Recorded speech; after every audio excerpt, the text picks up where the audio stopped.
이 부분에 대해서 잘 이해하시는 것이 지금 여러분들에게도 되게 좋을 것 같아요. 그러니까 저는 한국 IGF 대표로 글로벌 IGF에 참여했었습니다. 그래서 이제 파리에 가보니까 인공지능과 사이버 보안에 관련된 수많은 워크숍들이 행해지고 있었습니다. 근데 거기서 이제 어떤 잘 기술이 발달된 국가와 그렇지 못한 국가 간의 대립도 있었고요. 그리고 각 어떤 유럽은 중국을 견제하고 중국은 유럽을 견제하고 이런 식의 또 갈등도 있었고, 이것이 테크놀로지가 그 국제 세계에서의 굉장한 경쟁을 겪으면서 정치 경제학적인 힘겨루기로 변질이 되었고, 그것이 또 현실적으로 현실적인 실화가 되고 있다는 걸 피부로 느낄 수 있었습니다. 그래서 오늘은 인공지능 활용과 윤리 가버넌스 논쟁이라는 제목으로 하고, 이런 식의 튜토리얼 세션의 목적은요, 뭐 어떤 현학적인 얘기가 아니라 굉장히 좀 인포메이티브한 얘기를 좀 직설적으로 해주고, 그리고 좀 쉽게 설명을 하고, 그리고 좀 궁금한 거 서로 좀 얘기를 나눠서 여기 참여하는 일반 대중이 인터넷 가버넌스라고 하는 플러스 메이킹 프로세스에서 자신의 목소리를 내고 나의 이해관계를 주장하고, 그리고 나도 뭔가 말할 수 있구나, 나는 그냥 아무도 아닌 게 아니라 나도 내 파트에서 나의 목소리를 낼 수 있구나라는 거를 자각시켜 드리는 그런 세션이에요. 그래서 튜토리얼이라는 것은 어떻게 보면 학교 수업이라기보다는 좀 인터랙티브하고 인포메이티브하고 좀 더 쉽게 얘기 나눌 수 있는 그런 기회라고 생각합니다. 그래서 그렇게 얘기해 주시면 되겠고, 그 메모하셨다가 좀 90분이 짧을 수도 있으니까 집중적으로 또 질문을 해주세요. 저는 이제 법학자고요. 그 뭐 예일대에서 정보사회 프로젝트 펠로우를 했고, 그리고 뭐 W3C에서 프라이버시 인터레스트 그룹에 있었고, 뭐 여러 가지 스태피에도 좀 있었고 여러 가지 일을 했습니다. 그래서 지금 기본적으로 인공지능 윤리 원칙이 해외 정부, 기업, ITU, 국제기구, 다자기구 다 다르다. 여기 열거한 몇 개의 그룹들이, 이 사람들이 결국은 이제 이해관계자예요. 스테이크홀더죠. 근데 여러 사람들이 있으니까 멀티 스테이크홀더가 되는 거고요. 근데 이 각자에 따라서 에틱스와 레귤레이션에 대한 얘기가 다 달라요. 왜 그럴까? 그럼 우리나라는 어떻게 해야 되지? 그럼 나는 개인으로서 나는 어떻게 되지라고 약간 헤매할 수 있잖아요. 우리가 뭐 외신을 볼 때 AI 에틱스 어쩌다 저쩌다 그럴 때, 유럽에서 만들었다 그럴 때 그 뒤에 뭐가 있는 거, 왜 만들어졌고, 이게 그럼 어디로 흘러가는 거고 무슨 효과가 있는지에 대해서 우리는 아무것도 모릅니다. 물론 기자분들이 그걸 잘 설명하신 분도 계시지만 대부분의 일반인으로서 그게 참 맥락을 헤아리기 어려운 상황이에요. 근데 이것이 굉장히 숨가쁘게 빠르게 진행되고 있고, 그것이 현실적으로 산업 경치 경제에, 그리고 국가 경쟁력에 직접적 영향을 주고 있는 상황이 됐어요. 그래서 어저께 손정희 회장이 우리나라에 왔죠. 근데 그분이 그랬다고 합니다. 첫 번째도 인공지능, 두 번째도 인공지능, 세 번째도 인공지능이다라고 하는 거죠. 그러니까 인류 역사에서 뭐 인터넷 이후에 최근 50년 내에 가장 큰 패러다임 시프트를 가져올 만한 임팩트가 있는 요소가 바로 인공지능이고, 인공지능이 이제 사방에 녹아 들어가죠. 뭐 스팸 메일 필터링부터 우리 핸드폰부터 뭐 다 들어가고 있는 것이죠. 근데 AI 팔러시 메이킹이 왜 필요하냐? AI 자체가 양날의 검처럼 하나는 굉장히 유용하고 좋은 스토리가 있고 어플리케이션인데, 반면에는 굉장히 위험하고 해악적이고 우리의 삶을 통째로 바꿔놓을 수 있을 만한 그런 임팩트도 있다는 거죠. 그래서 지금 제가 발표할 때 처음에는 AI의 긍정적인 면을 좀 설명해 드릴 거예요. 그 다음에 부정적인 면을 설명해 드리면서 거기서 이제 에틱스와 가버넌스가 왜 나오는지를 설명을 하고, 에틱스와 가버넌스에 대해서 주로 주도하고 있는 게 유럽인데, 유럽 국가가 어떻게 생각을 하고 있는지, 유럽에 대해서 유럽이 만든 룰메이킹에 대해서 다른 국가들이 어떻게 반응하고 있는지를 알아볼 거예요. 그 다음에 대학 연구소들이 어떻게 이걸 접근하고 있는지를 알아볼 거고, 이렇게 매듭을 하려고 합니다. 그러니까 크게 보면은 그 AI의 장점, 그리고 단점, 그 부정적 효과, 그 다음에 거기서 왜 에틱스와 팔러시 메이킹의 관점이 다른가 국가별로 알아보고요. 그 다음에 연구소 알아보겠다 이겁니다. 자, 이제 빈트 서프라고 하는 분은 다 아실 거예요. 근데 빈트 서프 우리나라에 왔었고, 뭐 이분 논문인데, 인터넷 가버넌스는 우리의 뭐 책임이다. 그러면은 인공지능이라는 궁금함이 생기게 되죠. 그럼 인터넷 가버넌스만 우리가 뭐 멀티 스테이크 홀더 모델로 우리가 접근을 해서 우리가 서로 어떤 분담된 책임을 지고 나서야 되느냐? 그러니까 IGF가 이렇게 만들어진 거죠. 이 취지, 이 정신 때문에. 그러면은 인공지능은 그럼 가버넌스 안 해? 인공지능 가버넌스는 굉장히 뭐 기업들한테 위축되고 기업들 힘들게 만드는 것인가? 왜 인공지능이 뭐 유용하면 대체 왜 자꾸 시비를 걸듯이 인공지능 윤리를 얘기하느냐에 대해서 우리는 아직은 잘 생각해 본 적이 없습니다. 솔직히 말해서. 예. 그래서 인공지능은 사실은 뭐 엑스퍼 시스템이 이제 그 스탠포드 처음 나왔는데 뭐 전문가 그 화학 제품의 어떤 콤비네이션을 이제 설명해주는 굉장히 좋은 시스템. 이게 엑스퍼 시스템이 처음에 AI 형태인데 이것이 도스 형태로 지금 남아 있어요. 근데 쓰지 않죠. 그래서 이제 엑스퍼 시스템이 아니라 지금 머신러닝이나 딥러닝에서부터 나온 거예요. 지금의 어플리케이션들이. 그래서 뭐 자율주행차도 사실 뭐 딥러닝 통해서 이미지를 통해서 신호판 보면서 가는 거고요. 나머지 것들도 다 있던 거죠. 저 내추럴 랭귀지 하는 게 저게 이제 와튼인데 와튼이 지금 사실 죽을 쓰고 있는 거고요. 예. 그 밑에 것들은 뭐 스피치랑 비전 이런 것들은 딥러닝과 직결되어 있는 부분들이고 그래서 지금은 이제 딥러닝의 시대인데 인공지능이 꼭 딥러닝만 아닌 거예요. 그러니까 여러 방식들이 가능하다는 거였는데 이 히스토리는 뭐 일단 넘어가고요. 이게 크게 카테고리로 보면 AI가 이렇게 넓은데 머신러닝이 이제 데이터를 해석하는 건데 여기 시각적 데이터를 해석하는 게 딥러닝이라고 쉽게 말하면 되겠습니다. 그래서 이제 발달 순서는 머신러닝이 먼저 나왔던 건데 그 서브 카테고리에서 딥러닝이 있는 것인데 딥러닝을 통해서 뭐 고양이라고 보고 고양이 비슷한 사진을 던져줘도 이게 고양이구나라는 걸 알게 된 게 불과 5년 전이란 거죠. 그래서 지금은 거의 뭐 무시무시한 속도로 AI가 발전하고 있습니다. 그래서 그 실제로는 이렇게 카테고라이즈를 할 수 있어요. 이 정도면 뭐 직관적으로 이해할 수 있다고 생각합니다. 그래서 근데 지금 보면은 이건 좀 중요한 슬라이드인데 우리가 이제 인공지능을 얘기할 때 뭐 로봇, 뭐 인간이 뭐 그 자동 뭐 청소기 있잖아요. 그것도 인공지능이라고 하는데 요거 자체는 별 문제가 안 돼요, 사실은. 뭐 세탁기도 사실 인공지능이죠. 근데 알고리즘에 기초한 판단을 할 때 이것이 점점 고도화되면은 우리 스팸 필터를 걸잖아요. 스팸 필터 걸리는 게 그게 인공지능이거든요.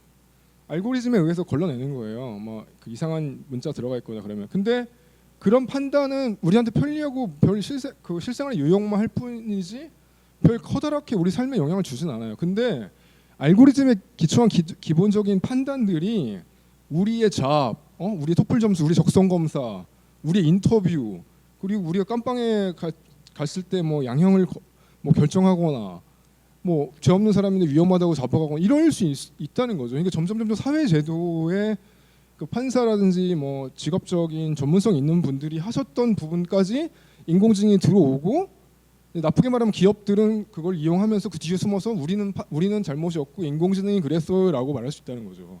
근데 기업들은 대부분 이런 의심이 들 때 뭐라고 하냐면은 계속 이렇게 변명을 하지만 또 이제 데이터 사이언스 하시는 분들은 사실은 데이터가 편향된 거지 그 설계한 분들이 잘못은 있는 그렇게 악의적으로 만들진 않다라고 얘기를 하는 거예요. 그 되게 그 논쟁이 있는 거죠. 그래서 데이터에 기초한 판단들이 굉장히 많아지고 있는데 점점 인간이 하던 것까지 가고 있다는 거죠.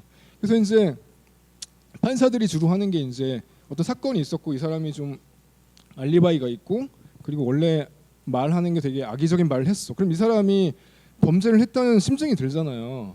그게 이제 추론 리즈닝이라고 하는 건데 그 추론까지도 이제 인공지능이 올 수 있다는 거죠. 굉장히 많은 영역에서 이미 뭐 우리가 그 금융 투자를 할 때 로봇 어드바이저가 했는데 로봇 어드바이저에 대한 법적 책임을 로봇 어드바이저 제공한 사람들이 지나요?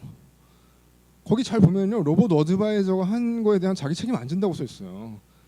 그러니까 이 굉장히 많은 판단들을 기계가 하게 돼 있는데 그 법적인 책임과 뒷감당은 개발자들이 안 하는 상황이 오고 이 판단이 이를테면 여성한테 불리하거나 뭐 장애인한테 불리하거나 흑인한테 불리하거나 이런 식으로 막 돌아갈 수 있다는 거죠.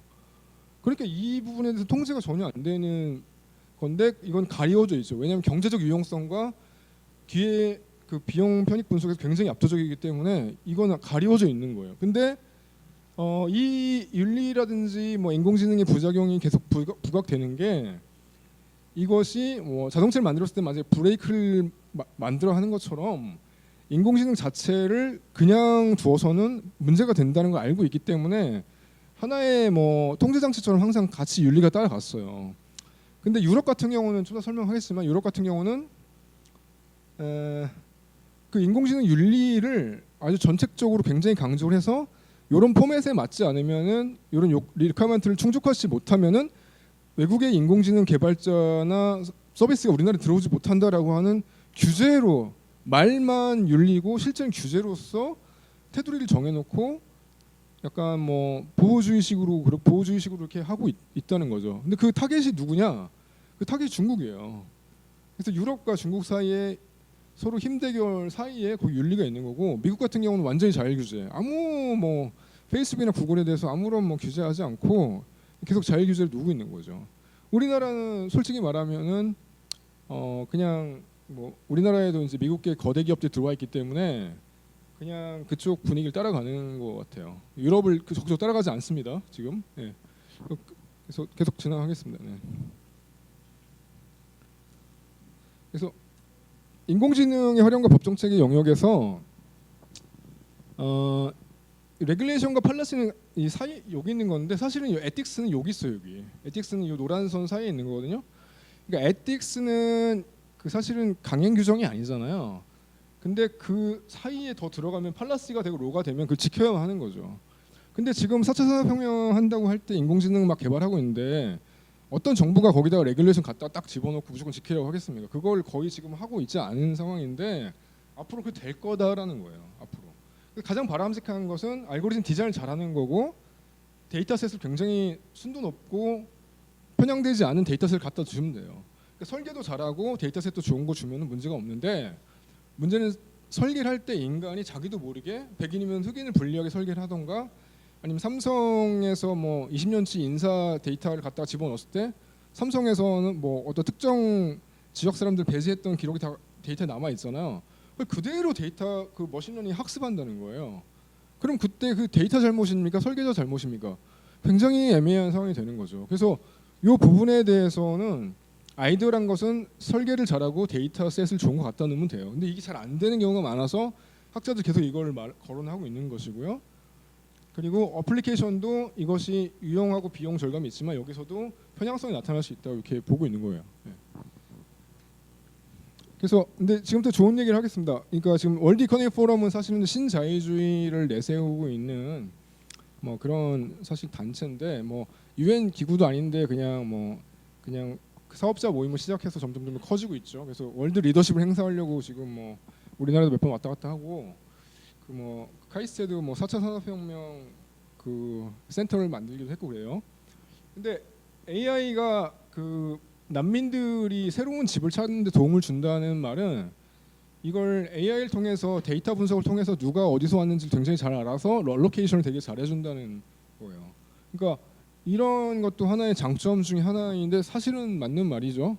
그리고 AI는 그 기후 변화에 대해서도 그 산호초 해변들을 돕는 그래서 보호하기 위한 정책을 판단을 하기 되게 유용하게 도움이 되고 ITU 그 국제 전기통신연합을 지금 뭐 중국이 지배하고 있는데 중국에서는 이제 AI를 통해서 그 국제 공중보건 문제를 확실히 해결할 수 있다라는 걸 굉장히 강조하고 있고 그래서 2018년에 AI for Good 그러니까 전 세계의 어떤 공공선을 위한 AI 활용이라는 세미나를 열었어요. 이때 굉장히 많은 전문가들이 왔고 밑에 보면은 수많은 기관들이 같이 있잖아요. 이 사람들이 같이 이 얘기를 했습니다.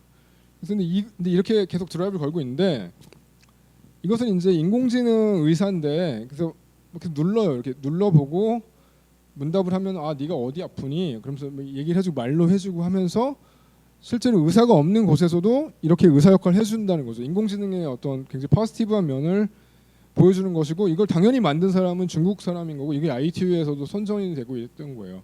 플라이텍이라고 유명한 거고 그리고 IEEE에서도 실제로 AI를 동원한 그 마이크로스코프에서 말라리아를 디텍트하는 건데 말라리아가 옛날 실제로 이제 얘기 들어오면은 말라리아 혈액 샘플을 채취해가지고 열심히 가요. 한 3시간 가가지고 검사를 하고 한 이틀 있다 오고. 그럼 그때 가다 다 상하거든. 다 이제 그 오염되고 안 되는데 이거 즉시 바로 발견할 수 있는 20분 만에 할 수 있는 거니까 그러니까 말라리아인지 아닌지 판단하기 굉장히 빠르죠. 그러다가 이제 검사하다가 사실 5일 지나면 환자가 죽는데 그래서 이미지 어널리시스를 해서 어떻게 말라리아 알이인지 금방금방 알아낸다는 거죠. 이렇게. 그래서 굉장히 정확하고 이것을 보면 AI가 공중보건에 혹시 도움이 된다는 건 맞아요. 그리고 의사가 없어도 자기 핸드폰으로 사진 찍어서 그냥 보내거든요. 그러면 AI를 통해서 이것이 당뇨성 망막성 진단이 금방 알아낸다는 거죠. 이것도 굉장히 좋은 모습이고 지금 뭐 구글이 이걸 처음 개발했다고 뭐 그렇게 선전하는 데서 거짓말이고요. 구글이 처음 개발한 게 아니라 이 학자분이 처음 만드셨어요. 그래서 망막 진단을 AI로 해가지고 이걸 이제 미국에서 특허 중에 처음 특허를 받은 거죠. FDA에서도 허가도 받았고 이게 처음으로 IDX가 성공을 했고요. 이건 이제 심장병 질환들을 소프트웨어 이미징, 그러니까 영상 제가 이제 국립중앙의료원 가서 발표 한번 했는데 그 영상학과 교수님이 이거를 알고 계시더라고요. 그래서 이렇게 그 심장이 그 이상이 있냐 없냐 할 때 막 의사들이 긴가민가 할 때 굉장히 확신이 되는 그런 소스가 되고 있고요.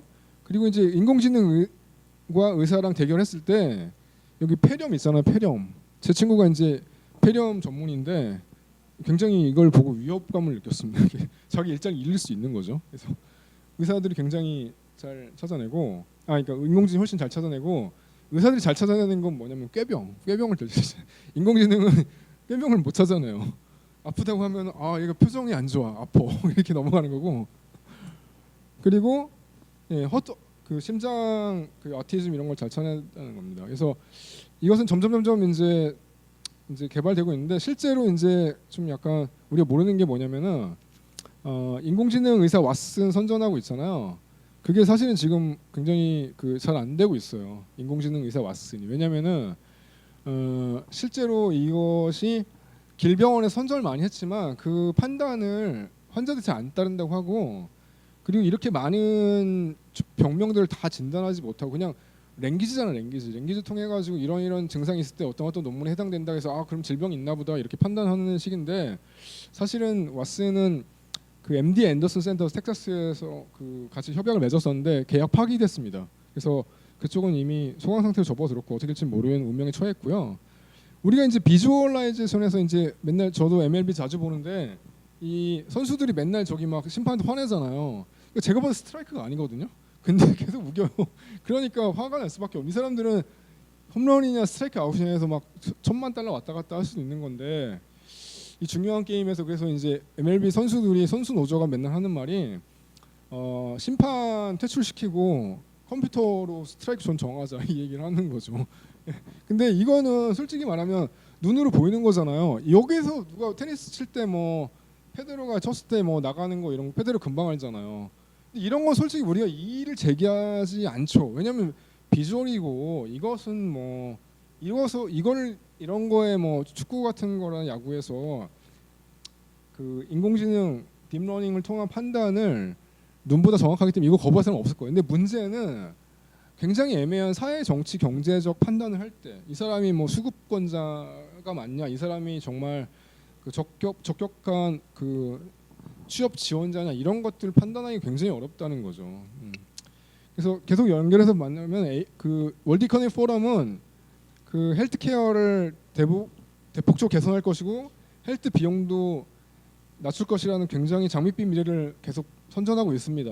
근데 사실은 이게 월드 이코노미 포럼이랑 ITU랑 중국이랑 뭔가 이렇게 잘 연결되어 있는 흐름이 지금 강해요.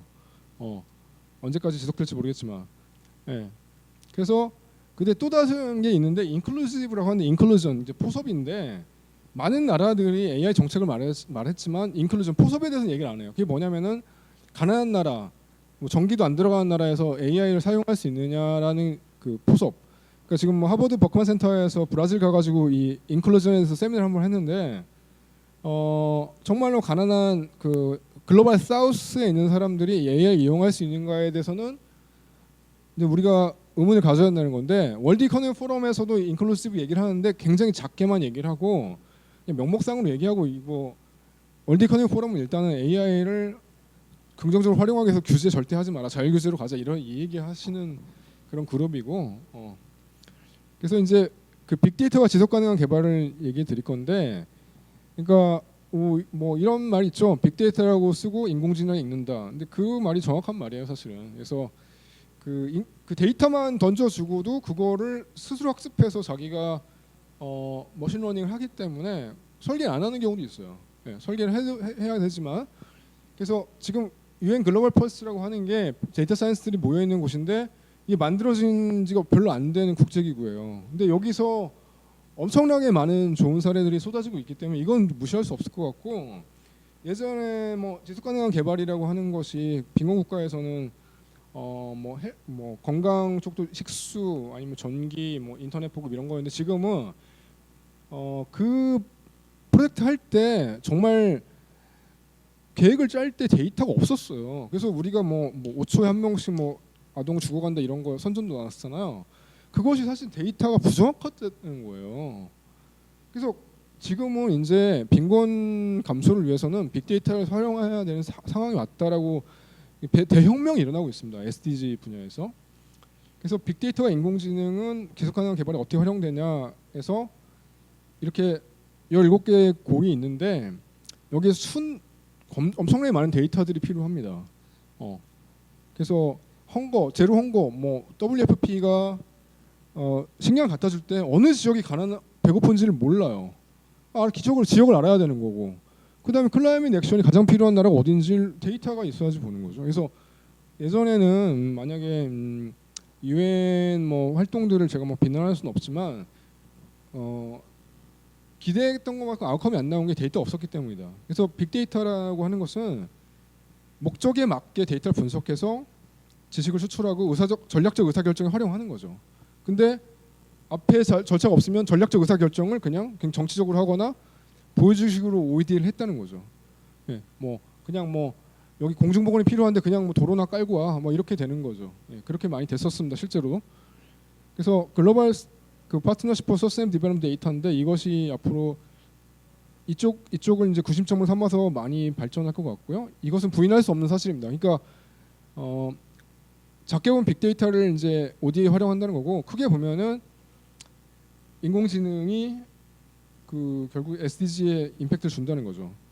예, 그래서 국제기구, 시민사회, 민간 부분도 자신의 데이터를 통합해야 한다는 거죠. 그러니까 이걸 꼭 정부 데이터만 있는 게 아니라 정부가 뭐 우간다에 뭐 누가 몇 명이 죽어가는지 예방 접종을 해야 되는데 그 전수조사를 해라. 돈이 뭐 100만 달러 들어가는데요. 어떻게 사죠 그거를? 일일이 가야 되는 건데. 그러니까 못 하는 거고. 그래서 데이터가 있으면 이게 완전히 달라지는 거죠. 그래서 빈곤 국가의 통계자료를 만드는 것 자체가 엄청나게 힘든 일이었다는 거예요. 그래서 근데 요즘 핸드폰 있잖아요. 핸드폰이라든지 IoT 기기가 들어서면은 SDG나 퍼버티 리덕션이 굉장히 빨라질 거라는 거죠. 그래서 혼자가 아니라 가버먼트, 시민사회, 회사들이 같이 한다는 거죠. 이 회사는 주로 통신사 데이터 가지고 만들 수 있다는 거죠.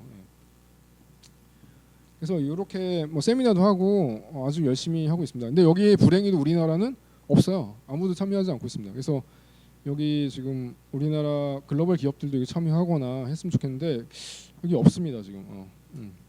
여기 한국 눈을 씻고 봐도 없더라고요. 그래서 한국도 좀 참여하는 게 좋지 않을까 생각이 들고요. 그래서 데이터의 가치에 대해서는 이제 여기 이제 UN 글로벌 펄스가 나오는데 빅데이터를 민간 기업과 협력해서 많이 활용을 해가지고 국제개발 프로젝트나 필요한 데이터를 공익 목적에 사용하는데 여기 뭐 난민 캠프도 있고요.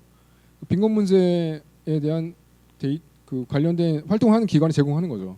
재밌는 게 우간다 사례인데 캄팔라에 보면은 라디오 컨텐츠를 분석해요. 음성 막 나오잖아요. 근데 그거 분석해서 그 워딩 사이에 뭐 레퓨지, 뭐 데스 그리고 뭐 크라이시스 이런 게 몇 개 나오냐 찾아서 그 지역의 위기를 감지하는 거예요. 굉장히 재밌죠. 이게 뉴스 인포메이션을 개량적 분석을 하는 거죠. 그래서 저는 이게 처음에 뭔가 했는데 이것이 되게 아날로그식으로 보이잖아요. 근데 굉장히 첨단의 것인 거죠. 이거 라디오 청취를 인공지능이 해서 인공지능이 듣자마자 그걸 텍스트로 만들어가지고 그 워딩을 분석하는 거예요. 그러니까 굉장히 위험하다, 죽었다, 뭐 아동의 학살, 뭐 이런 뭐 질병의 뭐 고통, 뭐 이런 것들을 워딩을 다 모아서 데이터 분석을 한다는 거죠. 추출해가지고. 그래서 이게 유엔 글로벌 포스가 아주 대단하다 이렇게 된 거고, 이렇게 되는 거죠. 목소리를 들어서 컨버세이션을 딕테이트 해가지고 자기 관심 분야의 토픽을 찾아내서 리얼타임 어나리시스 합니다. 그러면은 어디가 지금 급하게 빨리 뭔가를 조치를 취해야 되는지 금방 알게 되는 거죠. 예. 이렇게 지금 벌써 그 인공지능을 활용하고 있다는 거고, SDG 골도 이렇게 굉장히 많은데 프로젝트가 각 지역마다 이렇게 다양하게 이루어지고 있는데, 우간다, 뭐 버나투, 인도네시아 이렇게 계속 이루어지고 있습니다. 예. 퍼블릭 헬스 분야도 많고요. 이것이 우리나라 SDG에서도 좀 필요한 부분이 아닌가 생각이 들고, UN 기구들이 굉장히 많이 하고 있는 걸 좀 보실 수 있을 겁니다. 예.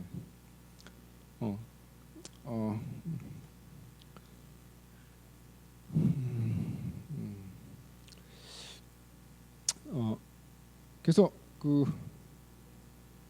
지카 바이러스도 있는데, 지카 바이러스 아시죠? 그 모기에 물리거나 하면은 아이들의 그 뇌가 사라지는 이게 아동이 문제가 있는데, 브라질에서 생겼는데, 지카 바이러스 이동 경로를 이거 어떻게 데이터로 파악하냐, 모바일 통해서 알아내게 되고, 그 다음에 이 콜롬비아의 빈곤 지역을 위성 사진을 통해서 밤에 비춰봐서 불빛 없는 지역, 가난한 지역으로 추정했는데 대부분 맞았다는 거고요. 페루에서도 빈곤 지역과 빈곤하지 않은 지역의 변화상을 그 위성 이미지, 밤 위성 이미지를 눈이 아니라 데이터 분석으로 돌려가지고 찾아냈다는 거죠. 그러니까 이 전수조사 안 해도 되는 거죠. 전수조사 안 해도 빈곤 지역 연지 금방 알아냅니다. 콜롬비아도 마찬가지고요. 이렇게 변화된 지역을 실제로 빈곤한 지역이 위쪽이고 위에가 이제 밤 사진이고 밑에 게 실제로 빈곤했던 지역인데 거의 맞았습니다.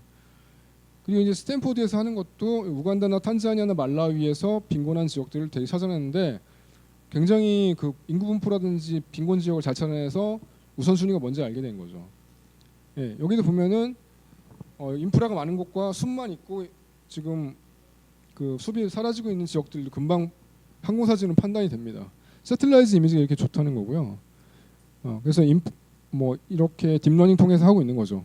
이미지를 통해서 딥러닝 해가지고 근사값이 나오면 이거를 다시 그 빈곤 감소 조치에 결정할 때 활용한다는 거죠. 예. 예. 그래서 이렇게 뭐 결국은 이제 뭐 딥러닝에 의하면 그냥 클래시피케이션에 불과한 건데, 실제적으로는 굉장히 유용하게 활용된다는 거죠. 스리랑카도 이렇게 잘 찾고 있습니다. 이거 사례를 많이 갖고 와봤고요. 자, 근데 이제부터 지금까지 좋은 얘기를 했고, 이제부터 이제 부정적인 얘기인데, 그 만약 인공지능 활용해서 만약에 뜻하지 않은 어떤 부정적 효과가 나온다면은 그럼 규제도 검토할 수 있다라고 얘기를 한 거죠. 예. 이것이 바로 유로피안 커미션에서 얘기한 거예요. 유로피안 커미션에서 지금 이번에 새로 선출된 분이 독일 정치인 여자분이죠. 그분도 이 기조를 유지할 가능성이 높습니다. 그래서 AI 리스크가 뭔지를 딱 보면은 이게 이제 사실 본론인데, 윤리적 리스크가 있고 이코노믹 리스크가 있고 그 다음에 시큐리티 리스크가 있고 컨트롤 리스크가 있는데, 컨트롤 리스크는 갑자기 로봇이 뭐 자기 자율주행 차량이 갑자기 막 미친 듯이 달리는 거죠. 이게 이제 로봇에 관련된 얘기인 거고, 시큐리티 리스크는 이제 사이버 보안이나 프라이버시, 우리가 공장에서 뭐 데이터들이 이렇게 나오잖아요. 뭐 물건이 어떻게 흘러가 소비됐다. 근데 그게 개인 정보다. 그러면은 두고 싶지 않죠. 그래서 이제 그 뭐 데이터 사이언스 하시는 분이 뭐 개발자들 얘기 들으면은 그냥 뭐 공장에 나온 데이터랑 개인 정보 데이터랑 똑같다고 봐요. 근데 우리가 볼 때는 큰 차이가 있거든요. 그래서 그런 부분에서 굉장히 생각 차이가 큽니다. 그래서 이제 결국 데이터 가버넌스, 프라이버시 룰 자체가 인공지능 에틱스랑 연결이 되는 거고, 영국에서 그렇게 하고 있어요. 그래서 그리고 에티컬 리스크는 뭐냐면은, 그러니까 인공지능 기계가 이제 로봇이 왔다 갔다 해서 내가 배가 고파 그러면 얘가 갑자기 인공지능 로봇이 갑자기 옆에 있는 고양이를 잡아서 죽여요. 고기를 먹어라 이렇게. 이게 우리가 볼 때는 말이 안 되는 거잖아요. 우리가 그리고 다리가 아파 그렇다고 앉아 있는 노인을 집어 던지지 않잖아요. 이렇게 우리가 인간이 굉장히 오랫동안 이 수천 년 동안 그 뭐 드자비 하면서 쌓아온 예절이라든지 문화적 가치라든지 이런 상식을 몰라요. 데이터를 입력 안 해주거나 설계를 안 해주면 몰라요. 그래서 AI 스투피리티, 인공지 그러니까 상식, 그러니까 뭐 한 4살짜리 애들도 알잖아요. 뭐 이렇게 밥 먹을 때 때리면 안 된다, 뭐 이런 거 알잖아요. 얼굴 사람은 얼굴이 하품하지 않는다. 아는데 인공지능이 모른다는 거죠. 그래서 이걸 밸류 얼라이먼트라고 하는데 그 가치관들을 이제 정렬시키는 건데 그것이 안 되는 거예요. 근데 어떻게 그 가치, 그 어른을 공경해라는 걸 코딩을 해보세요. 어린애를 돌봐주고 어린을 공경하되 또 그 여성 앞에서 너무 모독적인 말을 하지 마라. 이걸 코딩을 해보세요. 코딩이 되나요? 그게 결국 이제 제가 물어봐도 다 케이스로 해야 돼. 케이스로 앞에 어른이 서 있을 때 웬만하면 이제 그 칼 휘두르지 말고 이런 거 굉장히 어려운 거예요. 밸류 얼라이먼트가 이게 이제 에틱스의 문제가 되는 거고, 이제 사회적 문제, 경제적 문제는 사실 일자리인데 그 뭐 자율주행 자동차가 지나가다가 뭐 실수해가지고 뭐 옆에 사람 쳤다 이거보다는 사실 가장 큰 것은 인공지능에 의한 일자리예요, 일자리. 근데 그거를 사람들이 말을 잘 안 하죠. 왜냐면은 지금 4차 산업혁명 드라이브가 꺾일 수 있으니까 그 얘기는 안 하는 거예요. 근데 좀 이따 말씀드리지만 OECD는 그걸 대비를 하라고 말하고 있는데 우리나라는 뭐 자율주행차가 사람 쳤네만 이 얘기만 하고 있는 거죠. 근데 실제로 가장 큰 것은 국제적으로는 이제 전쟁 무기, 자동화된 전쟁 무기 개발하는 거.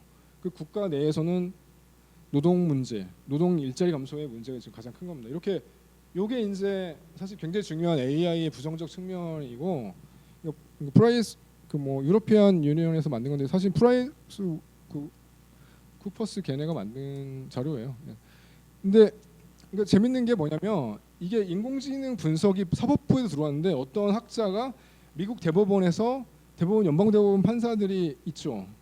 7명 있죠. 근데 그 사람들이 판단을 할 때 어떻게 판단하는지를 금방 예측을 할 수 있다는 거죠. 근데 이것이 맞아들었어요. 그래서 미국 대법원의 판단이 예측이 돼요. 그래서 이렇게 인공지능 분석이 대법관들을 이긴다는 거죠. 이것이 이제 마틴 카츠라고 하는 그 유명한 사람인데 미국 연방 대법원의 결정 중에서 71% 정도까지 70%까지 거의 맞춰냈다는 거죠. 네. 그리고 이렇게 된다면은 점점 많은 데이터가 있으면 형사도 필요 없다. 그러면은 형사가 뭐 이번에 뭐 살인 사건 났는데 그 뭐 헤매고 있잖아요. 그런데 여기 뭐 IoT 기기가 쫙 깔려 있으면 데이터가 많을 거니까 이 사람이 어디서 어디 갔는지 금방 안다는 거죠. 네. 그래서 이거는 근데 부작용인데 루미스라고 하는 이 젊은이가 그 살인 사건 현장 지나가서 잡혔는데 이 사람이 이제 그 재범 위험성을 예측하는 알고리즘에 의해서 이 사람이 중형을 선고받았어요. 근데 이 사람이 대법원에 항고했죠. 왜 내가 무슨 잘못했다고 이렇게 이거를 그 많은 형을 그 부과하냐. 그리고 컴파스라고 하는 알고리즘, 어떻게 판사도 검사도 아니고 컴파스 알고리즘이 판단한 위험성을 왜 검사가 그대로 믿고 판사가 그걸 그대로 믿느냐라고 항의를 했는데, 저도 이게 대법원 갈 줄 알았는데 대법원에서 이거를 그냥 그 기각했습니다. 그래가지고 형이 확정됐고 위스콘신 주에서까지만 갔고요. 근데 컴파스 알고리즘이 알고 보니까 이 사이언스 논문에 나왔는데 알고 보니까 정확하지 않더라는 거예요. 네. 그냥 사람이 무작위로 판단한 것보다 더 부정확하다는 거예요. 그러니까 아까 에릭 스미스 루미스는 정말 억울한 거죠. 여기 보시면 알겠지만 백인 남자가 무장강도도 했고 그랬거든요. 근데 이 흑인 여자분은 경범죄밖에 없어요. 근데 실제로는 리스크가 이게 더 높게 나왔어요. 그 제가 보니까 이렇게 표가 있는데 테이블에 있는데 이 사람이 어디 사냐, 친구가 누구냐, 뭐 직업 있었냐, 교육이 어떠냐, 이거 가지고 이거를 이제 칼큘레이트 하는 거예요.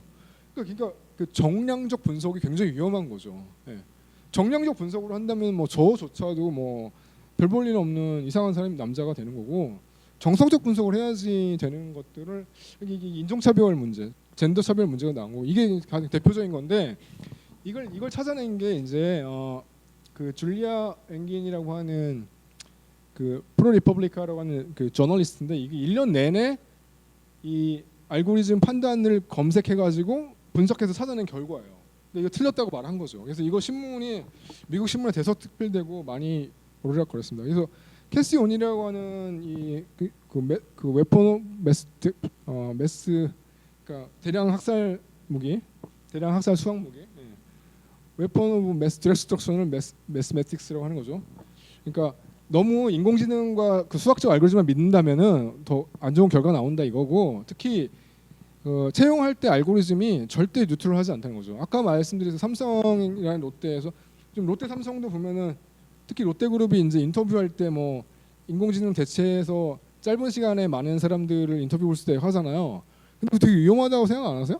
왜냐면 인공지능이 그 알고리즘에 의해서 판단만 하기 때문에 내가 갑자기 표정을 약간 안 좋은 표정을 지었으면 당장 떨어지는 거죠. 그래서 그게 좀 안 좋을 수 있는데, 그 지금 이 뭐 인공지능으로 면접을 본다는 게 우리나라에서는 굉장히 첨단의 걸로 회사 광고식으로 하고 있는데, 어떻게 보면 이 알고리즘 믿을 수 있는지는 검증이 안 된 거예요.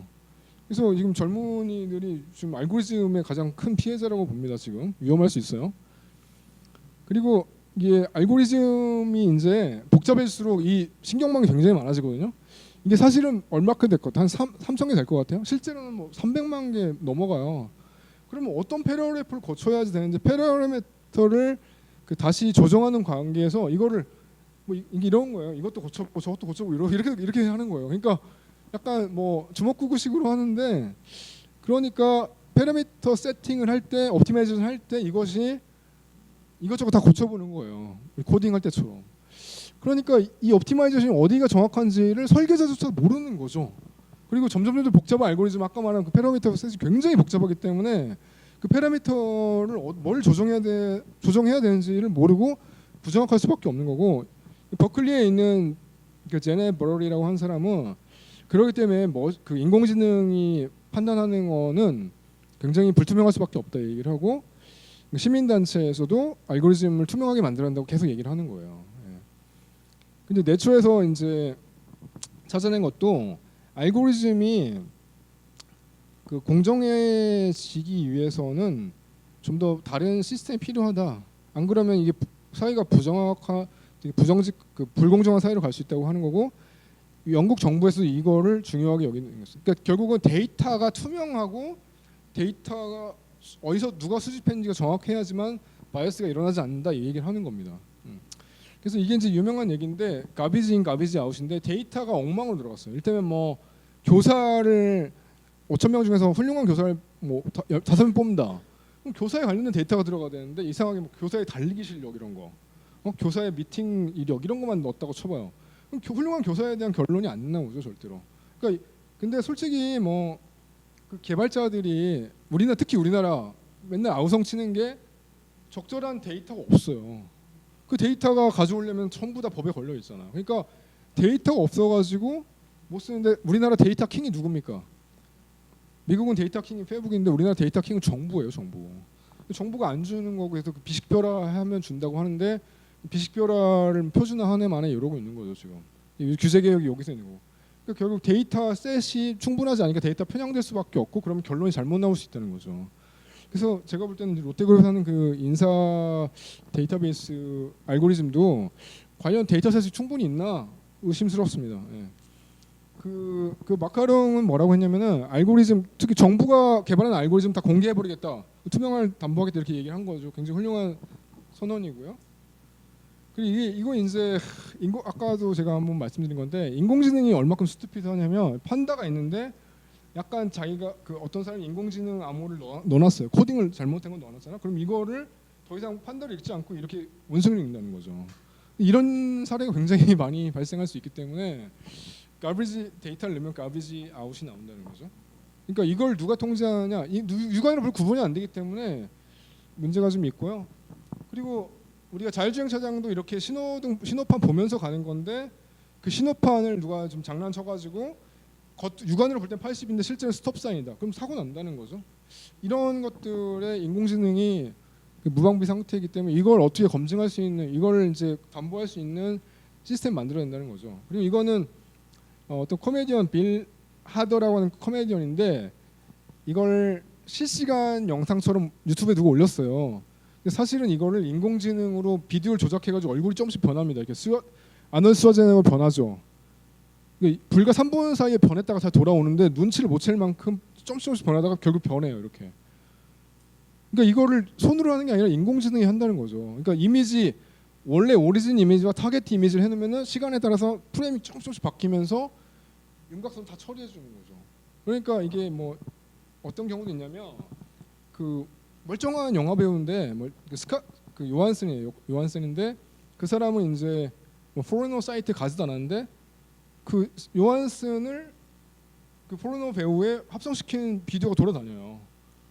네, 그러니까 굉장히 황당한 일이고 정치인도 그렇게 할 수 있는 거죠. 정치인이 그 말을 안 했는데 뭐 니콜라스 케이지가 했던 말을 트럼프가 했던 말로 그대로 바꾸는 거, 얼굴 그대로 해가지고.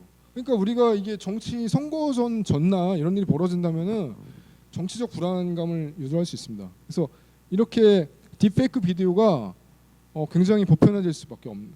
근데 이걸 어떻게 하냐면은 이미 공개해놓은 그 탄센트라고 한 뭐 이렇게 그 텐서플로우라든지 공개된 알고리즘 공개된 그 플랫폼 가지고 이용 얼마든지 할 수 있는 거예요. 예, 그러니까 인공지능이 보편화된 툴이 되면서 이런 장난이 얼마든지 일어날 수 있는 것이고, 그리고 이제 AI 가버넌스 이제 이렇게 AI 문제가 생겼는데 AI 가버넌스 문제가 뭐냐면 가장 처음에는 알고리즘을 좀 투명하게 설명 가능하게 만들어라고 하는 것이 가장 빨리 있는 가장 가까운 해결책이고요. 그러니까 결국은 R&D 하시는 분들이 데이터를 제대로 가져다 제대로 설계하면 문제는 되는 거예요. 근데 이게 안 됐을 때 윤리적 기준을 내세워서 이걸 지키라 권고를 해요. 지금 요 단계 왔거든요. 요 단계. 근데 이것이 안 될 때는 규제로 간다는 거죠. 규제로. 그래서 이렇게 변해갈 건데 하드 로라고 하고 소프트 로라고 하는데 이것은 그냥 테크니컬 디자인이고 IEEE가 말하는 그 에티컬리 얼라인 디자인이 바로 여기입니다. 근데 이것이 안 될 때 에티컬 레이어가 오는 건데 여기 유럽 집행위원회가 벌써 여기 들어가 있고 근데 이거를 유럽 집행위원회가 초안을 내놓은 게 얼마 전인데 이거에 따라서 다른 나라들도 계속 나오고 있어요. OECD도 나왔고 지금 여기 와 있습니다. 여기. 예. 근데 앞으로는 규제가 되면은 요거 안 지키면 수출이 안 되고 서비스도 못 받아요.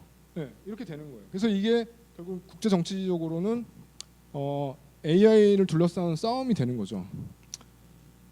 그래서 여러 가지 뭐 여기 연구소인데요. 기업 연구소들인데 여러분 뭐 혹시 들어본 거 뭐 있습니까? 여기 월드 이코노믹 포럼 여기 있는 거고요. 4차 산업혁명위원회. 여기는 그 무규제고 오픈 AI는 그 AI를 좀 바로잡자고 하는 거고 그 허셔비스 그 알파고 만들었던 허서비스가 여기 딥마인드 에틱 소사이티인데 여기는 좀 진지하게 하는 것 같고 마이크로소프트 구글 여기 다 있습니다. 예. 우리나라에 지금 이거 하고 있어요.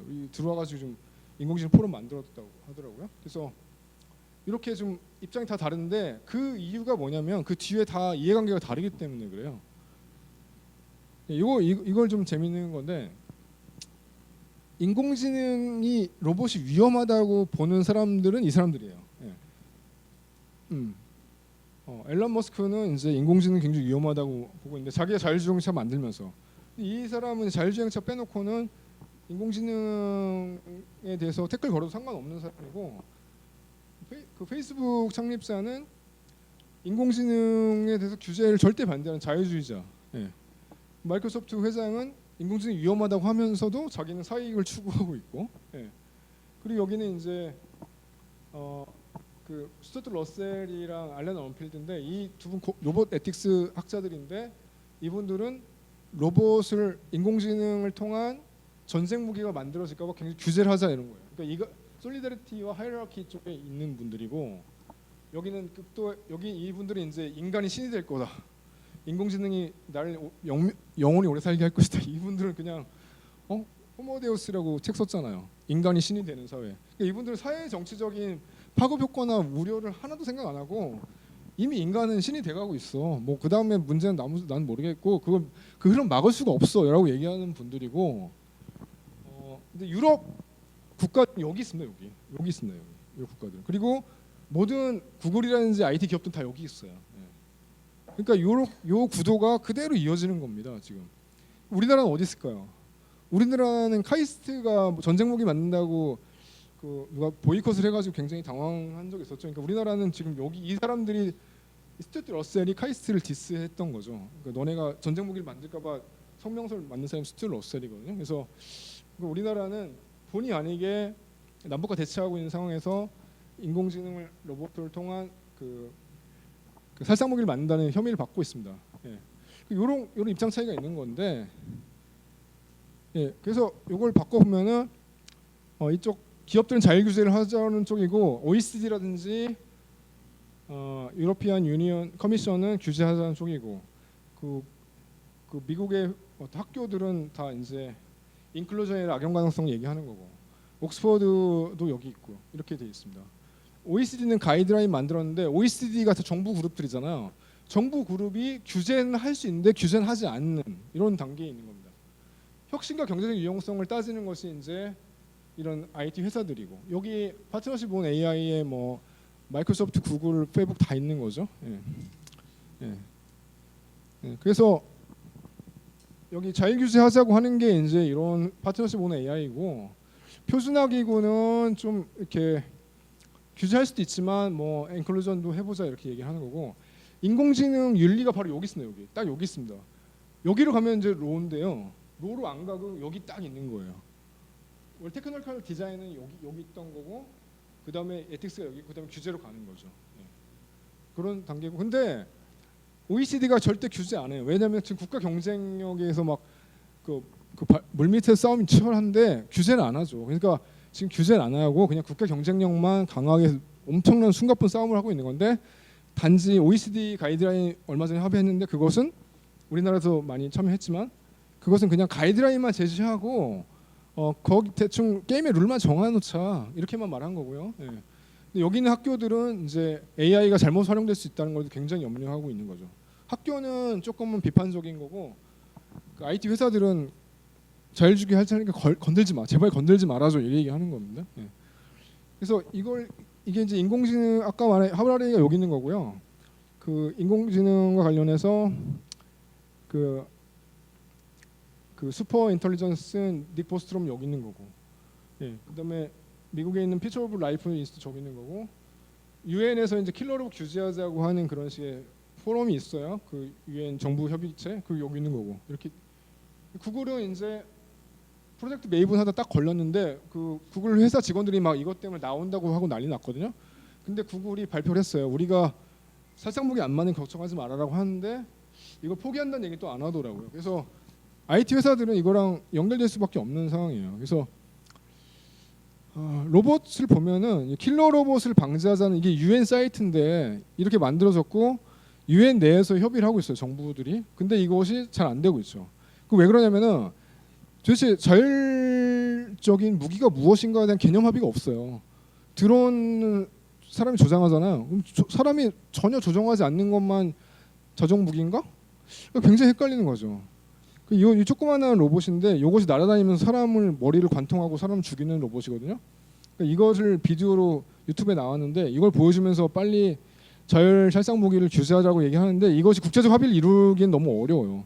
그러니까 이것이 이제 살인자 로봇인데 머리를 뚫고 지나가 버리거든요. 그 굉장히 위험한 로봇인데 이것이 보편화되면은 사실 뭐 사람들이 가가지고 월남전 때처럼 그렇게 죽이고 뭐 그렇게 안 해야죠. 로봇으로 하는 거니까. 그래서 BBC에서는 한국에서 킬러 로봇 보이콧 한국을 카이스트를 대상으로 한 이 보이콧이 작년에 일어났었는데 이게 사라졌어요. 왜냐하면 카이스트가 총장이 나서서 우리 킬러 로봇 안 만든다고 얘기했을 때 이게 사라졌어요. 그러니까 우리나라가 실제로 제가 알아보니까 한화가 뭐 미사일이 아니라 그 잠수함을 무인으로 유도하는 그 정도밖에 개발 안 하고 있는데 무슨 무기라고 이렇게 이런 뭐 이미지까지 만들어가지고 홍보하고 그랬었는데 실제로 더 위험한 건 구글이죠. 그래서 프로젝트 메이븐이란 걸 하다가 국방부랑 하다 딱 걸렸는데 이렇게 국방부의 시스템을 자동 무기 유도 드론 스트라이크를 할 수 있는 자동 시스템을 개발한 건데 구글 직원들이 이걸 알고 뭐 항의하고 난리 났었는데 이렇게 항의했던 거죠. 근데 구글 CEO는 그냥 계속 한다고 했어요. 그 다음에 구글이 갑자기 AI에 관련된 굿프랙티스를 막 발표합니다. 이렇게. 그리고 파트너십을 만든 거예요. 그러니까 IT 기업이 압박이 오니까 이렇게 파트너십들을 막 만든 건데 마이크로소프트, 뭐 아마존 다 있습니다. 그러니까 이 그룹들이 다른 여러 가지 그룹 중에서 가장 강력합니다. 지금 우리나라에서도 지금 그 영향력을 주고 있고요. 그러니까 이거 결국 한마디로 뭐냐면 우리가 알아서 할 거고 우리가 미래를 준비할 거니까 윤리나 뭐 규제 얘기하지 마. 우리가 알아서 자율규제하겠다. 제발 건들지 마. 이 얘기하는 겁니다. 근데 이것이 이제 유럽에 먹히지 않겠죠? 사이언스에서 이제 그 한 3년 전 건데 이렇게 얼굴 판단하는 건데 이게 중국에서 오신 분 계십니까? 중국에 보면은 퍼슨 오브 인터레스트 용의자 탐색을 하는 건데 실제로 이게 중국의 주요 도시에서 이렇게 CCTV로 다 감시하고 있기 때문에 자기 사진 데이터만 입력하면 이 사람이 어딘지 금방 찾아낼 수 있다는 거죠. 그래서 10만 명 들어가 있는 관중석에서 찾아냈대 한 번. 그런 게 있고 그리고 외신 기자가 실험을 했는데 그 CNN 기자가 실험을 해봤는데 자기 아이디 주고 나서 자기가 막 청도 돌아다니고 있는데 찾아냈어요. 근데 이것이 과연 AI를 이렇게 활용해도 되는 것인가? 미국에서는 큰일 날 얘기인데 중국에서는 건들지 마라 이렇게 되는 거죠. 그래서 그 카오프리라고 하는 아주 유명한 그 옛날에 그 구글 차이나의 사장이었던 카오프리 대만 사람이 AI 슈퍼파워라는 책을 썼는데 그 사람 얘기가 그 AI는 어떤 엔진이고 빅데이터는 오일인데 지금의 빅 오일을 사우디아라비아가 가장 만들었는데 지금은 빅데이터의 사우디아라비아는 중국이다. 그러니까 지금 다 역전당할 수 있다 모든 것이. 그래서 푸틴이 그런 말 했죠. AI를 지배하는 자가 세계를 지배할 것이다. 딱 한마디 했는데 결국은 AI가 있으면 좋고 없으면 아쉽잖아 이런 게 아니라 전 세계 패권을 좌우해서는 핵무기에 버금가는 엄청난 슈퍼파워인 거예요. 그래서 중국이 이런 걸 할 때 중국은 자기들이 알아서 중국은 뭐 데이터에 대한 규제가 뭐 프라이버시 규제가 없어요. 그러니까 있긴 있는데 그냥 뭐 기술 표준 정도밖에 없고 뭐 처벌한다 이런 것도 없고 그래서 이런 부분들이 규제 차이가 그러니까 중국이 이렇게 하니까 중국 그 영국이라든지 유러피안 유니온 커미션은 이런 관행을 반대하는 가이드를 만든 거죠. 근데 중국이 이 말 듣지는 않죠. 그래서 이게 사실은 이제 영장주의 위반이거든요. 그 영장 없이 그냥 금방 찾아내고. 그리고 보이스 리코그니션 통해서 목소리 들어서 이 사람이 어딘지 금방 알아내요. 예. 근데 이게 사실은 중국만 욕할 수 없는 게 미국도 똑같은데 미국이 아마존에서 아마존 고를 하잖아요. 아마존 고를 이렇게 선반에 뭐 있는 게 움직이는 것 자체도 찾아내는데 사람 얼굴 못 찾겠습니까? 근데 이걸 갖다가 아마존이 뭐라고 했냐면 이걸 갖다가 미국 정부에 주겠다 이렇게 얘기한 거예요. 그러니까 중국이 나쁘고 미국이 선하다 이렇게 양분하기에는 너무나도 똑같아요 둘이. 에드워드 스노든 폭로한 거 아닙니까? 왜 러시아 욕을 왜 하냐? 너희들이 이제 NSA가 다 감시하고 있으면서. 그래서 딥마인드가 지금 잘하고 있는데 딥마인드에 보면은 프라이버시, 투명성 이런 얘기를 하고 있고 인클루전, 이퀄리티 얘기하고 있고 그 모랄리티, 밸류도 다 얘기하고 있어요. 그러니까 인간이 정말 사회에서 적용되고 있는 그거를 인공지능 시스템이 받아들일 수 있는 것이냐, 가버넌스, 어카운터빌리티가 있는 것이냐, 그래서 공익을 훼손하지 않고 이걸 개발할 수 있을 것이냐고 되게 치열하게 고민하고 있죠. 모든 회사가 이럴까요? 고민입니다. 그건 좀 궁금한 거죠. 그래서 AI가 초래하는 위험들을 관리할 수 있는 여러 가지 얘기를 하고 있고 여기는 실제로 뭐 대학생들 초빙해서 연구자들과 얘기를 하고 있어요. AI 나오는 이제 뉴욕 대학에서 하고 있는 건데 뭐 어토메이트 디시전 할 때 좀 이렇게 투명성 있게 해라 이런 거고 월드와이드웹을 만든 팀 버너스리도 이렇게 어카운티빌리티 얘기하고 있고 그리고 월드 이코노미 포럼에서 아까 얘기했던 거 똑같은 거고요. 그래서 지금 결론이 뭐냐면은 지금 딱 윤리 여기에 있거든요. 근데 이 가버넌스를 가진 않았어요. 여기 지금 가려고 하는 거죠. 가려고 하는데 이 가장 급진적인 사람들이 요 사람들이에요. 옥스퍼드의 퓨처 오브 휴머니티 인스티튜트 사람들이고 그래서 OECD가 이제 가이드라인 제시했어요. 얼마 전에 불과 얼마 전에 한 달 전에. 그러니까 그 따라서 계속 국가들이 요 사이에 왔다 갔다 하고 있는 거예요. 영국은 더 많이 가버넌스를 가고 있는 거고 그리고 미국은 에틱스에 대한 원칙만 밝히고 정부는 가만히 있고 자율구제식으로 가만히 있고 이렇게 하고 있는 겁니다. 그래서 전 세계 AI 스트래테지를 보면 2018년도 건데 미국이 없었죠. 이제 트럼프가 불과 이번 달에 이걸 발표했고 그래서 보면은 이거 비교해 보시면 우리나라는 에틱이 없어요. 우리나라에 뭐 지능정보사의 가이드라인, 뭐 로봇 가이드라인 뭐 만들었는데 그게 공식적으로 정부가 채택을 안 했기 때문에 각 부처별로 막 발표를 하고 있는 거예요. 그러니까 이게 외신에 나갈까 봐 좀 걱정되는데 국가가 공식적으로 채택 안 했는데 뭐 부처별로 다 방통위부터 다 있어 다 뭐 가이드라인이. 그러니까 이거는 좀 문제라고 보고 유럽은 굉장히 강하죠. 보시죠. 새카만 거의 빨간 색깔인데 우리나라는 탕 비어 있어요. 인클루전 아까 얘기했죠. 가난한 나라와 소외된 국가들의 인클루전 고려 아무도 안 합니다. 고려하는 게 인도밖에 없네요. 인도가 자기가 브릭스 국가 중에 하나니까. 네, 이렇게 되고 있는 거예요. 그러니까 유럽이 지금 에틱스는 유럽이 주도하고 있는 거고 미국도 여기 텅 비어 있습니다. 미국은 여기 안 되는 것 같은데 자 이런 그리고 우리나라 이렇게 뭐 만들었는데 실제로는 뭐 상업적 이용 가능성만 하고 있지 윤리 가이드라인을 뭐 공식으로 채택한다는 얘기가 없습니다. 그래서 그 유럽 집행위원회가 이걸 개발했는데 그 에틱스 가이드라인 포 더 트러스트블 AI를 만들었어요. 그래서 전문가들 9개월 동안 했고 탑다운 방식이 아니라 전문가들 모아서 정말로 누구든지 와서 얘기를 해봐라. 그래서 가이드라인 만들고 그 아웃라인에 따라서 참여와 의견을 반영하는 절차를 겪고 있고요. 이렇게 회의를 했습니다. 그러니까 고위 전문가를 열어가지고 9개월 동안 이걸 한 거죠. 그래서 만들었는데 이걸 가이드라인을 발표를 했어요. 이렇게 세미나 계속합니다. 우리나라 이거 부처별로 다 하고 있어요. 저는 이제 로봇 윤리위원회 거기 가고 있는데 서로 이제 대화를 안 해요. 그래서 좀 그런 문제가 있다고 보고 고위 AI 고위급 그 그룹에서는 뭐냐면은 에틱 가이드라인 만들고 팔라시 리커멘데이션 만드는 거였는데 중간 보고서 나왔던 거고 지금 이게 된 건데 에틱스 가이드라인 발표했는데 공개 설문을 하고 이해관계 의견 수렴 절차를 거쳐서 유럽 집행위 내부에서 검토까지 해가지고 지금은 실행 기간인데 가장 중요한 게 이건데요. 프레임워크 트러스트풀 AI인데 신뢰 가능한 AI가 결국 위험하지 않은 AI인데 그게 바로 에티컬 AI인 거죠. 에티컬 AI를 위해서는 4가지 원칙 필요한데 공정성, 그 다음에 설명 가능성 이런 게 필요한 거죠. 근데 그걸 위해서 리콰이어먼트는 이런 것들인 거예요. 프라이버시를 지켜야 되고 이런 것들 쭉 있는 거예요. 근데 이것이 굉장히 많이 반복돼요. IEEE도 반복되고 근데 이것이 반복되는데 실행을 하려면은 말로만 끝나는 게 아니라 기술적 리콰이어먼트까지 가야지 되는 거죠. 그래서 이것이 더 개발되고 있는데 우리 전 세계에서 유러피안 커미션이 가장 구체적으로 개발하고 있습니다. 7가지 요소가 아까 말씀드렸던 뭐 트랜스퍼런시, 프라이버시 아까 그 에틱스 그 딥마인드랑 비슷하죠. 예. 로드맵까지 이렇게 있습니다. 우리나라는 없는 거죠. 그 다음에 이제 2019년 5월 불과 2달 전에 OECD가 이걸 가이드라인 발표했는데 윤리란 단어는 없고 그냥 인공지능 가이드라인이에요. 우리나라의 이제 민원기 차관님이 OECD 인공지능위원회 의장이에요. 그래서 우리나라에서도 많이 기여를 했는데 법적 구성력은 없죠. 근데 이거를 각국 정부가 다 정부기구이기 때문에 정부가 채택을 할 수 있죠. 그래서 정부가 AI 사용에 관련된 원칙을 제시한 것이고 그것이 전문가 그룹들이 논의해서 원칙을 만든 것이고 결국은 이제 국제 경쟁에서 각국 정부가 지켜야 될 가이드라인을 제시한 거예요. 일반 원칙이 뭐냐면 비슷하죠. 아까랑 비슷해요. IEEE랑 뭐 그 딥마인드랑 비슷합니다. 아주 비슷하고요.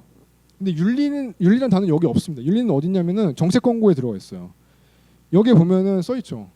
법적 윤리적 정책 문제를 해결해라. 그러니까 결국은 이게 무슨 말이냐면 정부가 가이드라인 제시하라는 거고요. 여기 법적 윤리적 초점 줘야 된다. 그래서 요걸 굉장히 강조하고 있고 노동시장 변화가 있잖아요. 근데 우리나라는 이거 지금 얘기 안 하고 있다는 거죠. 그래서 요게 지금 정책 권고가 실제로 어떤 국가에서는 법이 될 수 있다는 것입니다. 그 영국에서는 그 브렉시트 영국 탈퇴한다고 하는데 그 유럽이랑 비슷하게 이거 만든 거죠. 그래서 인공지능 사회에서 영국이 가야 될 길은 코드를 만들었는데 뭐 공공선을 지키고 그다음에 공정성, 프라이버시 지키다 뭐 이런 얘기를 계속 하고 있는 거고 센터를 만들었어요. 이 센터가 그 데이터 윤리와 혁신 센터인데 여기서 잘못 만들어진 인공지능과 데이터 활용을 권고합니다. 규제기관은 아니에요. 규제권은 없고 권고만 합니다. 예.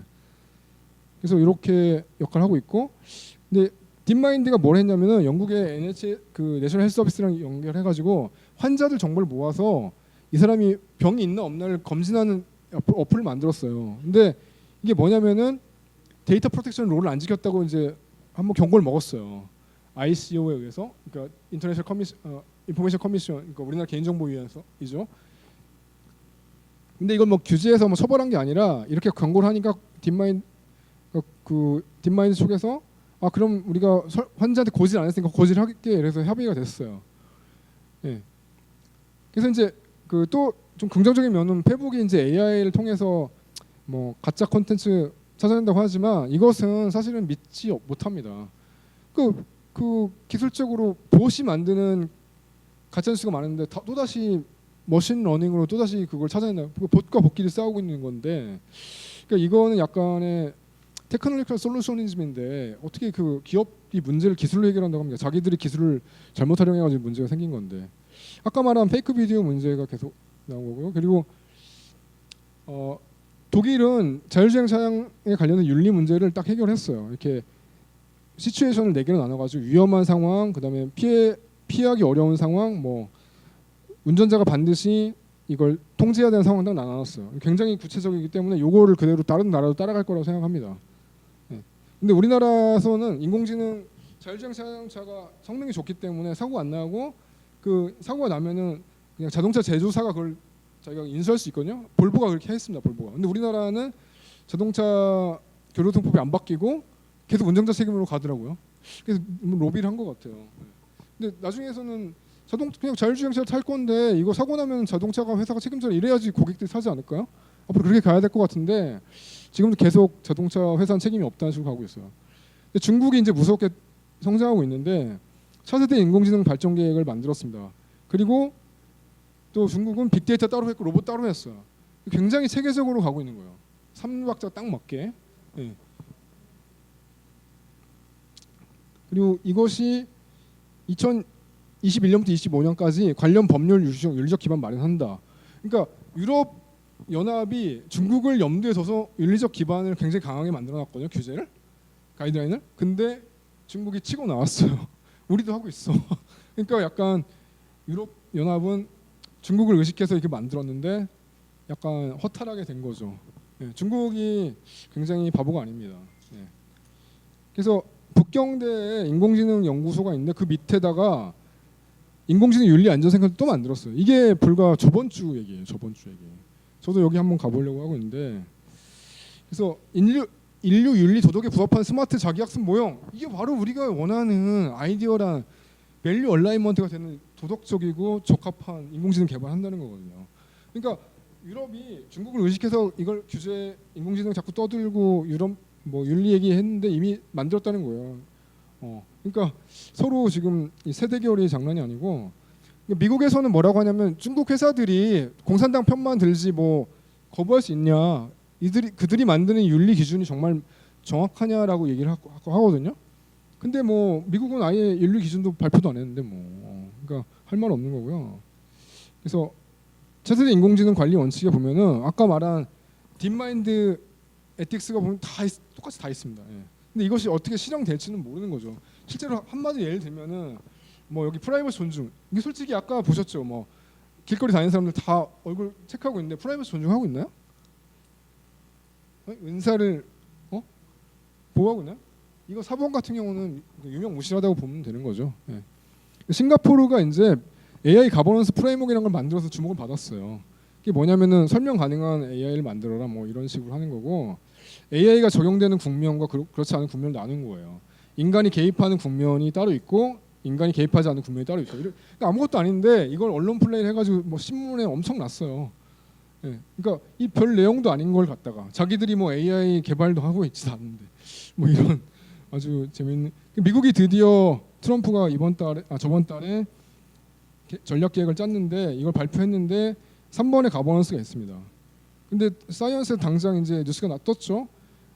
AI 전략을 발표했는데 내용이 부실하다 이렇게 나온 거고 여기 보면은 빌딩 에티컬 AI 그다음에 디자이닝 아키텍처 포 에티컬 AI 이렇게 나와 있습니다. 이 원칙만 있지 이것이 어떤 가이드라인이나 구성력 있는 게 아니에요. 그러니까 아직도 기업들은 그냥 자율구조하고 있는 거죠. 아무 제약이 없고. 그래서 미국에서는 에티컬 리걸한 AI를 어떻게 만드냐 해서 샘플 들었는데 첫 번째 게 이제 설명 가능한 AI라고 이게 이제 미국 국방부 다 알파에서 만들고 있는 거고요. 그리고 이게 설명 가능한 AI라고 하는 것은 데이터가 막 연산을 통해서 유저한테 갔을 때 유저가 심리적으로 이해를 해야 돼요. 이건데 솔직히 이해 가능하다고 보면 카이스트에서 이거 한 명 하고 있던데 이게 가능합니까? 이게 에드 펠턴이라고 하는 이제 프린스턴 교수가 뭐라고 하냐면은 이거 설명 안 된다. 기업들이 일단은 이것을 상업적 정보라고 해서 보안 정보라서 공개 안 하고 엄청 복잡하다 알고리즘. 아까 페라미터 보셨죠? 막 수천만 개가 얽혀 있는 것이고 그리고 사람 설명해도 모른다. 모른다. 그리고 이해가 된다고 해도 사람들은 계속 불공정하다 믿는다. 이렇게 말하는 거예요. 이게 굉장히 심리적으로 설명한다고 해도 우리가 지금 4차 방정식 뭐 앞에다 말로 하면 이해하나요? 4차 방정식 그려줘도 모르는 사람도 많잖아요. 그러니까 이렇게 explainable A라고 하는 게 개발될 거라고 보지 않는 사람도 있다는 거예요. 저도 좀 회의적이에요. 뭐 이 데이터가 보고 나서 이게 설명됐다고 하면은 그걸 설명된다고 볼 수 있나요?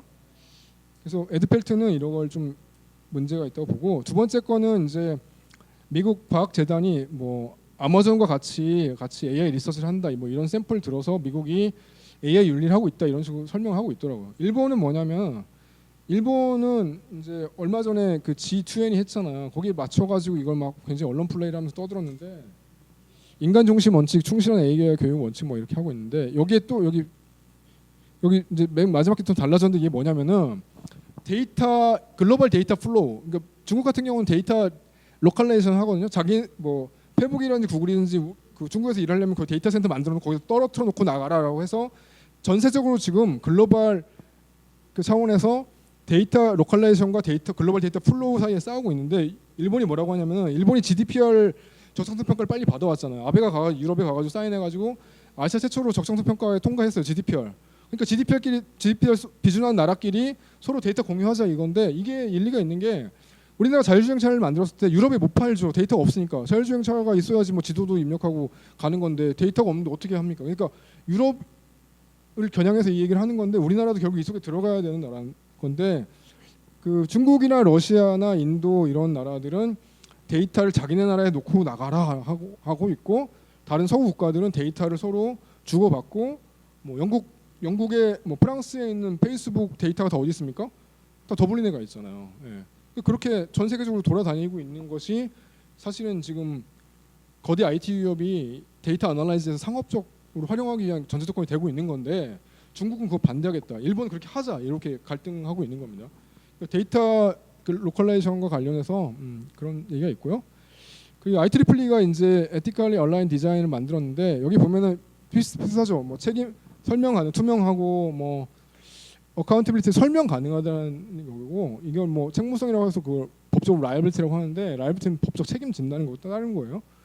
그래서 이렇게 있는데, 문제는 IEEE가 그냥 기술자들 표준 그룹이라는 겁니다. 그래서 휴먼 밸류를 어떻게 테크놀로지컬하게 바꾸느냐인데, 이런 가치 기준들이 있어요. 뭐 데이터, 뭐 웰빙, 리걸 프레임워크인데, 이것이 결국 이 위원회, 여기 제가 현재 여기 들어가 있는데 한국인 여기 3명 있더라고요. 여기 7006 여기 들어가서 여기 사람들이 전부 다 표준으로 만들어야 돼요. 이거 어느 세월 이게 계속 뭐 회의 뭐 일주일에 한 번씩 하고 그러는데, 어느 세월에 이걸 다 만드는, 이게 아직 갈 길이 먼데, 근데 IEEE는 뭐라고 하냐면은, 우리가 말한 이 1000명한 이 기준에 맞는 걸 따르는 기관들을 인증해주겠다 해서 좀 약간 장사를 하려고 하는 그런 거고, 그러니까 지금 이렇게 나서고 있습니다, IEEE가. 그래서 국가들을 비교를 하자면, 미국은 자율 규제다, 유럽은 이제 중국에 맞서기 위한 윤리원칙을 개발하고 있다. 예, 근데 GDPR은 개인정보를 보호하는 GDPR 일반 데이터 보호 규정이 AI 에틱스와 밀접하다. 근데 중국은 중국 국무원 주도로 하고 있는데, 자기들도 윤리원칙 만들고 하고 있는데 실제로는 프라이버시 지켜주지 않고 있다는 거죠. 이해관계자마다 입장이 다르고, OECD나 뭐 이런 지금 선진국들은 결국은 국가 경쟁의 향상을 위해서 데이터 그냥 뭐 인공지능 규제 안 하고 그냥 그 자율 규제에 맡기고 있는 거죠. 권고만 하고 있는 거고 규제는 없습니다. 예. 우리나라 같은 경우는 인공지능 윤리에 대한 국가 공인한 가이드라인 프린시플이 없어요. 근데 OECD 통과됐으니까 따라서 할 수 있는 것 같긴 한데, 그 4차 산업혁명위원회가 뭐 하고 있는지 모르겠어요. 좀. 예. 그래서 이제 옥스퍼드에 보면은 그 AI 가버넌스라는 걸 리서치 만들었는데, 여기 보면은 결국은 어떻게 이니퀄리티라든지 뭐 시큐리티 이슈를 해결할 것이냐 이런 건데, 여기서 말하는 건 뭐냐면 AI가 핵무기만큼 위험하다. 그러니까 통제를 해야 된다 이 얘기고, 이 통제 타겟은 자기네 나라가 아니라 다른 나라예요. 다른 말로 하면 중국인데, 중국에 대해서 아까 차세대 인공지능 거기에 관련된 영어 자료를 제일 많이 갖고 있습니다. 그래서 이렇게 하고 있고요. 근데 미국의 이제 MIT랑 하버드 버크만 센터는 그 AI를 윤리적으로 가버넌스를 할 수 있는 리서치를 해보자라고 하고 있는 거고요. 이게 작년에 시작했습니다. 그래서 그 AI 알고리즘을 통해서 법적인 정당성을 확보하고, 그 다음에 자율주행 자동차, 뭐 글로벌 가버넌스 인클루전, 이건 브라질 가서 했던 거고요. 미디어 인포메이션 이퀄리티, 이것은 이제 가짜뉴스 얘기하는 거고, 이런 식의 하고 있습니다. 이런 프로젝트를 많이 하고 있고 여기 참여하는 사람도 굉장히 많아요. 저도 이제 내년에 여기 가볼까 생각하고 있는데 어셈블리라고 하는데 이 하버드 법대거든요. 하버드 법대인데 어셈블리라고 하는데 여기 법학자 한 명 있고 전부 다 그 컴공과예요. 이분들이 모여서 어떻게 이 복잡한 인공지능을 정확하고 공정하게 만들 수 있는가를 연구를 하는 거예요. 그러니까 굉장히 인터디스플리너리 리서치가 되게 잘 되고 있는 곳이고 아주 재밌는 곳입니다. 예. 그래서 근데 여러분 윤리 얘기할 때 보면 이제 트롤리 딜레마 있잖아요. 저 차가 오는데 저 노인을 쳐야 되나 아니면 저기는 블록을 받아야 되냐. 근데 저기 이 노인을 쳐야 되는데 이 노인이 갑자기 뭐 여기 트럼프라든지 문재인 대통령이다.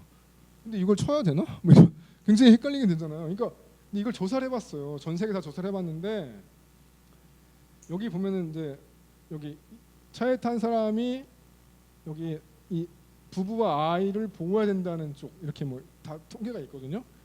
여기 할머니를 보호해주나 아니면 이게 어린아이를 보호해주나 이렇게. 근데 이게 통계를 내보니까 다 달라요. 전부 다 다르기 때문에 우리는 윤리적 기준이 없어요. 그러니까 뭐 내가 피곤하면 이제 여성 좌석에 앉을 수 있잖아요. 근데 여성 좌석에 절대 앉으면 안 된다고 생각하는 사람도 있고요. 우리 다 달라요. 내가 뭐 100만 원 있는데 동생 5만 원 안 주는 게 괜찮다고 생각하는 사람도 있고, 내가 100만 원 있으면 동생 90만 원 줘야 된다고 생각하는 사람도 있고, 다 달라요 그게. 그렇기 때문에 이걸 디자인을 할 때 모랄 에틱스를 디자인을 어떻게 할지 아무도 모른다는 거죠. 개발자들이 굉장히 괴롭습니다. 그래서 그 자율주행차를 설계할 때 그러면 누굴 살려야 되는 거지. 이거 강아지부터 죽이고 그다음에 저기 꼬마애는 살려야 되는 거고요. 꼬마애는 무조건 살려야 되는 쪽이에요. 꼬마애는. 예, 강아지는 계속 많이 죽고 있습니다. 예. 그 범죄자는 당연히 쳐 죽여야 되고 뭐 이렇게 하고 있어요. 근데 이게 국가가 다 달라요. 인도에서는 보면은 주로 뭐 여성을 약간 무시하는 식으로 통계가 나오고 이렇게 있거든요. 그리고 닥터를 많이 살린다. 닥터 많이 살리는데 뚱뚱한 사람은 죽여도 된다. 올드맨은 다 죽어도 되고. 이 굉장히 윤리적으로 이걸 만약 설계한다고 해보세요. 어떤 뭐 벤츠에 완전히 큰일 날 얘기잖아요. 뭐 시사 보도에 나올 수 있는 거예요. 알고 보니까 노인을 먼저 죽이는 걸로 나와 있습니다. 이렇게 MBC에서 보도할 수 있는 거죠. 그러니까 이거를 뭐 정말 판단하기 어려운 거라는 거죠. 그리고 뭐 나쁜 의사도 많잖아요. 나쁜 의사도. 네? 그래서 이거를 MIT 이제 설문조사 결과는 국가라든지 여기 우리나라 여기 있습니다. 우리나라 여기 있거든요. 우리나라 여기 빨간색이니까 우리나라 여기 있는 거예요. 여기 이게 유교주의 국가, 문화적 배경과 인종에 따라서 가치판이 다 달라요. 이게 현실입니다. 예. 그러니까 뭐 우리나라에서 어른한테 하면 절대 안 되는 행동을 미국에서 막 하잖아요. 뭐 노인한테 어깨 두들기고 뭐 이러잖아요. 그게 다 문화적 습성과 어떤 환경이 가치판과 연결되기 때문에 이거를 그러면 뭐 만약에 벤츠가 자동차를 팔 때 여기서는 강아지부터 죽이고 여기서부터 노인부터 죽이고 이래야 되나? 굉장히 헷갈리는 상황이 오는 거고, 이 모랄 에틱스에 대한 기준이 없다. 글로벌 기준이 없다. 성경에 따라서 해야 되나? 불경에 따라서 해야 되나? 나는 불교도니까 내가 그냥 죽을래요. 이렇게 하는 사람도 있겠죠. 그러니까 이게 굉장히 파단하기 어렵다는 거고, 이 컴플렉시티에 대해서 얘기하고 있는 겁니다. 그래서 유럽 국가랑 한국이 이렇게 다른 거예요. 이게 보이시죠? 예.